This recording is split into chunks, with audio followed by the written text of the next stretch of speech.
Hello, welcome to another Burgundy with Tweedy video. Costco. I don't know if you have strong opinions either way. It's not a shop I have ever set foot in before. I don't think I've ever qualified for the weird membership criteria that you need for Costco here in the UK. I think it's a bit simpler in other countries, isn't it? But I happened to be using Wine Searcher the other day, and I was looking in particular for some wines from Confuron Gindre, which is a producer I've quite enjoyed in the past. And I found that Confuron Gindre do a Bourgogne Rouge that is in fact made, I believe, from parcels dotted in or just on the edge of Vosne Romanée, and it was on sale at Costco of all places for an absolute bargain of £18.95. This bottle here, a 2021 vintage. To buy anything from Costco, even the website, you need some kind of membership, but apparently, I just learned this, you can get an online only membership from Costco.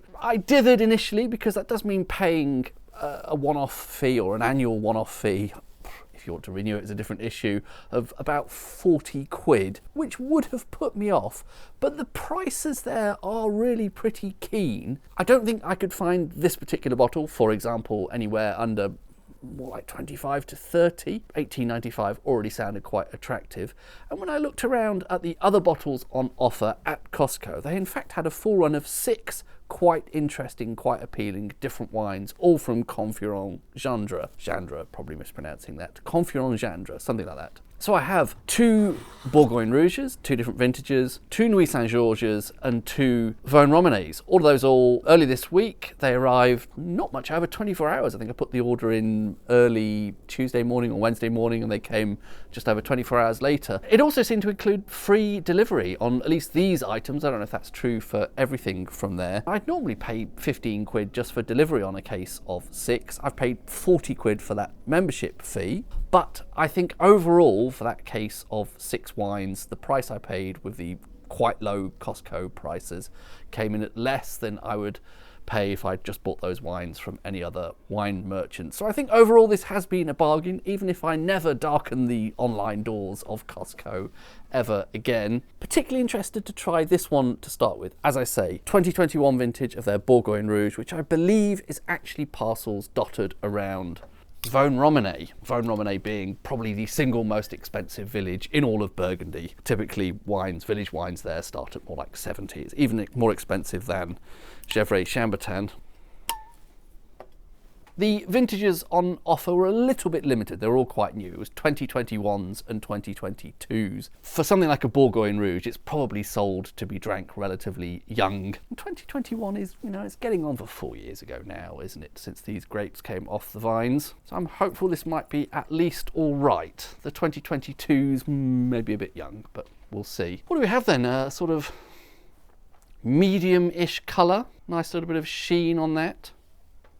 Initial nose, some hints of red berry fruits there, a little bit on the dry side. I have a feeling that needs a bit of a swirl for that to come to life.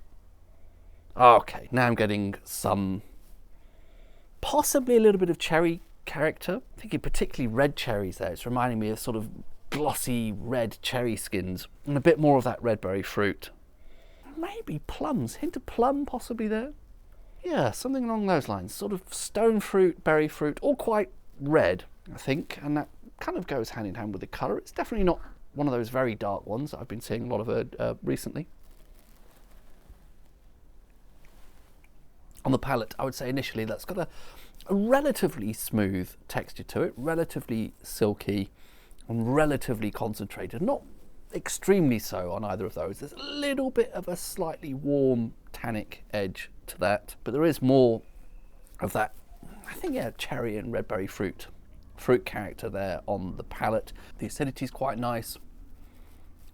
A reasonably good balance, a little bit of tiny hint of sweetness there, but certainly not veering jammy at all. Quite a sort of hot tannic aftertaste, which is a little bit of a surprise actually. Getting something else now on the nose that I recognise, but I'm struggling to put my finger on. It's a fruit character.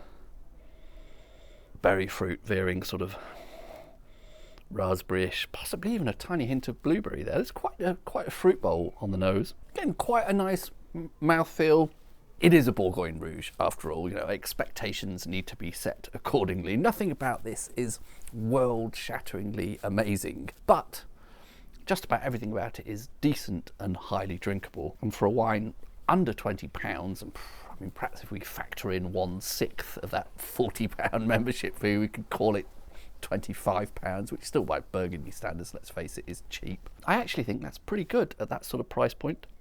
And I'm guessing with a bit more airing, that slightly hot tannic edge will simmer down a little bit.